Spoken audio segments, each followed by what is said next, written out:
টবে অথবা জমিতে বিভিন্ন জাতের আম গাছ রোপণ করেছেন, কিন্তু ডিসেম্বরের শেষ সপ্তাহে এসে আম গাছের কি পরিচর্যা করবেন, গাছের গোড়ার মাটিতে কি ধরনের খাবার দিতে হবে, কি স্প্রে করতে হবে, সম্পূর্ণ বিষয়গুলো স্টেপ বাই স্টেপ তুলে ধরার চেষ্টা করব আজকের এই ভিডিওতে। প্রিয় দর্শক, আসসালামু আলাইকুম, আমি রাজু আহমেদ, আপনারা দেখছেন রাজু গার্ডেনিং 2.0।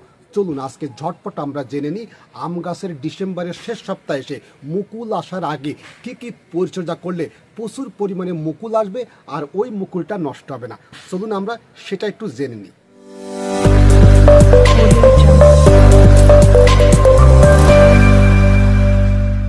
আর কিছুদিন পরে আম গাছে মুকুল চলে আসবে, তাহলে কি এই মুহূর্তে গাছের গোড়ার মাটিতে আমরা খাবার দেব না খাবার দেব না? তাহলে যদি দিতে হয় কোন ধরনের খাবার দেব আর কোন ধরনের খাবার দেওয়া যাবে না, আমরা আগে সর্বপ্রথম সেটাই জেনে নেব। যে সমস্ত আম গাছ থেকে এই বছরে আমরা মুকুল দিতে চাচ্ছি, এখন ডিসেম্বরের শেষ সপ্তাহ, তাই মুকুল আসার আগ মুহূর্ত পর্যন্ত বিশেষ করে কোনো রকমই গাছের গোড়ার মাটিতে এখন আর খাবার দেব না। কী ধরনের খাবার দেব না? কোনো জৈব সার, কোনো কম্পোস্ট জাতীয় সার, কোনো কিচেন কম্পোস্ট, কোনো লিকুইড খাবার এই মুহূর্তে গাছের গোড়ায় মাটিতে আমরা দেওয়ার চেষ্টা করব না, যদি ওই আম গাছটি থেকে আমরা মুকুল নিতে চাই বা আম পেতে চাই। আর আপনি যদি মনে করেন যে না, আমি এবছরে আমও নেব না মুকুলও নেব না, তাহলে বিশেষ করে আপনি যে কাজটি করতে পারেন, গাছের গোড়ার মাটিতে জৈব সার দেন, টিএসপি দেন, পটাশ দেন, জিপসাম দেন, কোনো রকমই সমস্যা হবে না। তবে যদি বিশেষ করে আপনি আম গাছটি থেকে মুকুল পেতে চান, ভালো মুকুল পেতে চান, সেক্ষেত্রে অবশ্যই আপনাকে মনে রাখতে হবে কোনো রকমই খাবার দেওয়া চলবে না। তবে আপনি 2টা থেকে 3টা খাবার দিতে পারেন যা গাছের পুষ্টির চাহিদা পূরণ করতে পারে, কিরকম খাবার? যেমন ক্যালসিয়াম, পটাশিয়াম, এই 2টা খাবার অন্তত দিতে পারেন, পাশাপাশি একটু অনুখাদ্য। এই যে আমরা ক্যালসিয়াম কিসের ভিতরে আছে আমরা একটু সেটা জেনে নিই। ক্যালসিয়াম আছে বিশেষ করে জিপসামের ভিতরে, এই জিপসামের ভিতরে প্রচুর পরিমাণে ক্যালসিয়াম আছে। আর এই জিপসামের বিপরীত কি আছে? জিপসামের বিপরীত আছে বিশেষ করে যদি ডিমের খোসা ব্লেন্ডারে পাউডার করে গাছের গোড়ায় দেওয়া যায়, সেক্ষেত্রে ক্যালসিয়ামের ঘাটতি পূরণ করে। আর এই পটাশিয়াম কিসের ভিতরে আছে? পটাশিয়াম আছে বিশেষ করে এমওপি মিরুপা পটাশ, যেটা হচ্ছে লাল পটাশ। এই লাল পটাশটা আমরা দিতে পারি। তবে লাল পটাশটা অনেকেই বলেন যে আসলে দিতে চাচ্ছি না, সেক্ষেত্রে এর বিপরীত কি আছে? এর বিপরীত আছে কলার খোসা যদি রোদে শুকিয়ে সেটা পাউডার করে বিশেষ করে গাছের গোড়ার মাটিতে দেওয়া যায়, সেক্ষেত্রে পটাশিয়ামের চাহিদা পূরণ করে। তাহলে আপনি এই 2টা কাজ করতে পারেন, বিশেষ করে এই 2টা জিনিস দিতে পারেন, এক হচ্ছে জিপসাম আর হচ্ছে পটাশিয়াম। আর যদি আপনার কাছে কিছু অনুখাদ্য থাকে, ভালো মানের অনুখাদ্য, সেই অনুখাদ্যটা এই মুহূর্তে গাছের গোড়ার মাটিতে আপনি দিতে পারবেন। আমার কথাটা হয়তো অনেকেই ভালোটা বুঝতে পারেনি যে আমি কি বলতে চাচ্ছি। আমি বলতে চাচ্ছি এই মুহূর্তে গাছের গোড়ার মাটিতে কোনো রকমই খাবার দিবেন না যে আম গাছটি থেকে আপনি মুকুল নিতে চাচ্ছেন, সেটা জৈব সার হোক অথবা যে কোনো লিকুইড খাবার হোক। হ্যাঁ, এমন লিকুইড খাবার হওয়া লাগবে যার ভিতরে বিশেষ করে পটাশিয়াম আছে এবং ক্যালসিয়াম আছে। তাই পটাশিয়াম এবং ক্যালসিয়াম এই 2টা জিনিস, আর পাশাপাশি আপনি কিছু অনুখাদ্য বিশেষ করে গাছের গোড়ার মাটিতে দিতে পারেন। তাই এই 3টা জিনিস দিতে পারেন, এর বাইরে আম গাছের গোড়ার মাটিতে এই মুহূর্তে কোনো রকমই খাবার দেওয়া যাবে না। তবে যদি আপনি আম গাছটি থেকে মুকুল নিতে চান, আর যদি মনে করেন যে না আমি মুকুল নিতে চাচ্ছি না, সেক্ষেত্রে আপনি সকল ধরনের খাবার এই মুহূর্তে আপনি দিতে পারবেন, কোনো সমস্যা হবে না। এবার আমরা জেনে নেব বিশেষ করে আম গাছের পাতার অংশের বিশেষ করে কি কি পরিচর্যা করতে হবে সেই বিষয়টা জেনে নিই। এবার আসেন পাতার অংশের পরিচর্যা করব। আম গাছের সব থেকে বড় শত্রু হচ্ছে মিলিবাগ, হপার পোকা, ছত্রাকজনিত সমস্যা, পিঁপড়ের সমস্যা এবং আরও অন্যান্য পোকার সমস্যা আছে, যেটা থাকার কারণে মুকুলটা যখনই বের হবে আর ওই সময়টা কিন্তু আপনার মুকুলটা নষ্ট হয়ে যাবে। তাই প্রতিকার করতে হলে অবশ্যই আপনাকে যে কাজটি করতে হবে, মুকুল আসার আগ মুহূর্ত পর্যন্ত অবশ্যই আপনাকে প্রতি 15 দিন অন্তর স্প্রে করে যেতে হবে। কি স্প্রে করবেন? যেমন দেখেন ইমিডাক্লোরোফিট এই গ্রুপের কীটনাশক 0.5 ml হারে 1 লিটার পানির ভিতরে মিশিয়ে মুকুল আসার আগ মুহূর্ত পর্যন্ত প্রতি 15 দিন অন্তর অবশ্যই আপনাকে স্প্রে করে যেতে হবে। তাহলে কি হবে? হপার পোকা, মিলিবাগ, পিঁপড়ের সমস্যা এগুলো কিন্তু থাকবে না। তবে অবশ্যই মনে রাখবেন, এই ইমিডাক্লোরোফিট গ্রুপের কীটনাশক স্প্রে করার 3 দিন পরে একটা ছত্রাকনাশক স্প্রে করে দিবেন। কোন ধরনের ছত্রাকনাশক? যেমন দেখেন কার্বন ডাইজিম গ্রুপের ছত্রাকনাশক অথবা ম্যানকোজেব গ্রুপের ছত্রাকনাশক অবশ্যই অবশ্যই আপনাকে স্প্রে করে দিতে হবে। তাহলে ছত্রাকজনিত যে সমস্যাগুলো আছে, মুকুলের আগাগুলো কালো হয়ে যায়, এটা কিন্তু রোধ করবে এবং অন্যান্য যে ছত্রাকজনিত সমস্যা থাকবে সেটাও কিন্তু রোধ করবে। তাই অবশ্যই আপনাকে কীটনাশক স্প্রে করার 3 দিন পর অবশ্যই একটা ছত্রাকনাশক স্প্রে করে দিবেন। তবে অনেকেই বলতে পারেন, ভাই আমি কীটনাশক স্প্রে করেছি, ছত্রাকনাশক স্প্রে করেছি, এখন ডিসেম্বরের শেষে কি ভিটামিন স্প্রে করতে পারবো? অবশ্যই স্প্রে করতে পারবেন। মুকুল আসার আগে একটা ভিটামিন স্প্রে করে দিবেন। কোন ধরনের ভিটামিন? যেমন ফ্লোরা আছে, মিরাকুলান আছে, প্লানোফিক্স আছে, লিটুসেন আছে, এই জাতীয় ফিজিয়ারগুলো বিশেষ করে আপনি স্প্রে করে দিতে পারবেন আম গাছটিতে।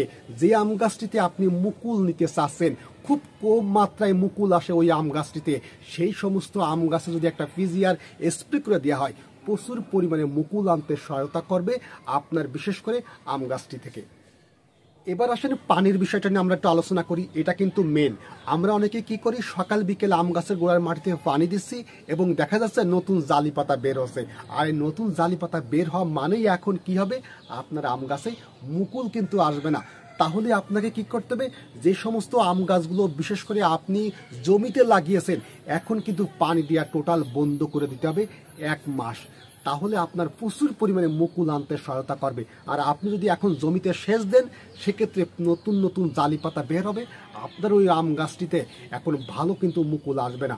আর আপনারা যারা টবে লাগিয়েছেন, টবে যে সমস্ত আম গাছগুলো লাগিয়েছেন, অবশ্যই মনে রাখবেন মাটিটা যতক্ষণ পর্যন্ত না শুকিয়ে যাবে ততক্ষণ পর্যন্ত পানি দিবেন না গাছের গোড়ার মাটিতে। এই মুহূর্তে অনুরোধ রইল, যদি আপনি ঘন ঘন পানি দেন, মাটিটা ভিজে থাকে, সেই অবস্থায় আবার পানি দেন, নতুন করে কিন্তু আমের মুকুল আসবে না, পালসি বের হবে। যেমন নতুন পালসি বের হবে, আর ওই পালসি বের হওয়া মানেই আপনার মুকুল আসবে না। তাই আপনি অবশ্যই মনে রাখবেন, সেটা হচ্ছে আমের মুকুল আসার আগ মুহূর্ত পর্যন্ত পানিটা অন্তত একটু স্বাভাবিক কায়দায় দেওয়ার চেষ্টা করবেন। যতক্ষণ পর্যন্ত মাটিটা না শুকিয়ে যাবে ততক্ষণ পর্যন্ত পানি দেওয়ার চেষ্টা করবেন না, করবেন না, করবেন না। এবার হয়তো বুঝতে পারছেন যে আমি আসলে কি বোঝাতে চেয়েছি। আমি আর একটু বলে দিই, আপনারা যে সমস্ত আম গাছগুলো টবে লাগিয়েছেন অথবা জমিতে লাগিয়েছেন, এই মুহূর্তে আম গাছের গোড়ার মাটিতে কোনো রকম জৈব সার, যে কোনো কম্পোস্ট জাতীয় সার অথবা কিচেন কম্পোস্ট, লিকুইড তরল খাবার দেওয়ার চেষ্টা করবেন না। তবে কি ধরনের সার দিবেন? যে সারের ভিতরে প্রচুর পরিমাণে ক্যালসিয়াম আছে এবং বিশেষ করে পটাশিয়াম আছে, এই দুইটা আপনি দিতে পারবেন এই মুহূর্তে। আর যদি অনুখাদ্য থাকে, আপনি অনুখাদ্যটা দিতে পারবেন। তবে যদি মনে করেন যে না, আমি অনুখাদ্যটা স্প্রে করতে চাচ্ছি, হ্যাঁ সেটাও আপনি করতে পারেন। স্প্রে অনুখাদ্যটা একটা আমের মুকুল আসার আগ মুহূর্ত পর্যন্ত একটা স্প্রে করতে পারেন, কোনো সমস্যা হবে না। এরপরে আমি কি বললাম, আম গাছের সব থেকে বড় শত্রু হচ্ছে মিলিবাগ, হপার পোকা এবং পিঁপড়ের সমস্যা, ছত্রাকজনিত সমস্যা, যার কারণে আমি স্প্রে করতে বলছি। কিন্তু ভালো করে খেয়াল করেন, তার জন্য কিন্তু আমি স্প্রে করতে বলছি ইমিডাক্লোরোফিড, এই গ্রুপের কীটনাশক 0.5 ml হারে প্রতি 15 দিন অন্তর আমের মুকুল আসার আগ মুহূর্ত পর্যন্ত স্প্রে করতে বলছি। স্প্রে করার 3 দিন পর, এই কীটনাশকটা স্প্রে করার 3 দিন পর আমি কিন্তু ছত্রাকনাশক স্প্রে করার বলতে বলছি। কোন ধরনের ছত্রাকনাশক? কার্বন ডাইজিম অথবা ম্যানকোজেব গ্রুপের ছত্রাকনাশক স্প্রে করার কথা বলেছে, কিন্তু আপনারা অবশ্যই স্প্রে করে দিবেন। এবার আসেন, অনেকেই বলছেন যে আমি ভিটামিন স্প্রে করতে চাচ্ছি, বিশেষ করে ডিসেম্বরের শেষের দিকে অথবা মুকুল আসার আগে একটা ভিটামিন স্প্রে করতে চাচ্ছি, স্প্রে করতে পারবো? হ্যাঁ অবশ্যই আপনি স্প্রে করতে পারবেন। ফ্লোরা আছে, মিরাকুলান আছে, প্লানোফিক্স আছে, লিটুসেন আছে, এই জাতীয় পিজিআরগুলো আপনি একবার একটু স্প্রে করে দিবেন। তবে যদি আপনার কাছে অনুখাদ্য থাকে, আপনি সেই অনুখাদ্যটাও বিশেষ করে পর্যায়ক্রমে মুকুল আসার আগে একটা স্প্রে করতে পারবেন, কোনো সমস্যা হবে না। এবার আসেন পানির বিষয়টা আমি বলেছি, পানি স্বাভাবিক কায়দায় দেবেন। যারা জমিতে লাগিয়েছেন, এখন এই মুহূর্তে পানি দেওয়ার দরকার নেই। গাছের গোড়ার মাটিতে যদি বিশেষ করে ঘাস লতা পাতা থাকে, সেটাকে একটু পরিষ্কার পরিচ্ছন্ন করে দিবেন এই মুহূর্তে বিশেষ করে, আর কোনো রকম পানি দেওয়ার দরকার নেই। আর যারা টবে লাগিয়েছেন, অবশ্যই একটু মনে রাখবেন এখন স্বাভাবিক কায়দায় পানি দেবেন। মাটিটা যতক্ষণ পর্যন্ত না শুকিয়ে যাবে ততক্ষণ পর্যন্ত পানি দেওয়ার চেষ্টা করবেন না। আর পানি বেশি বেশি দিলে কি হবে, আমের বিশেষ করে নতুন করে পালসি বের হবে, ওই পালসিতে বিশেষ করে মুকুল কিন্তু আসবে না, শুধু পাতায় কিন্তু বের হবে। তাই আপনাকে অবশ্যই মনে রাখতে হবে এই বিষয়গুলো। ডিসেম্বরের শেষের দিকে মুকুল আসার আগ মুহূর্ত পর্যন্ত এই কাজগুলো যদি আপনি মেনে বুঝে যদি করতে পারেন, আল্লাহর অশেষ রহমতে প্রচুর পরিমাণে মুকুল আসবে আপনার আম গাছটি থেকে।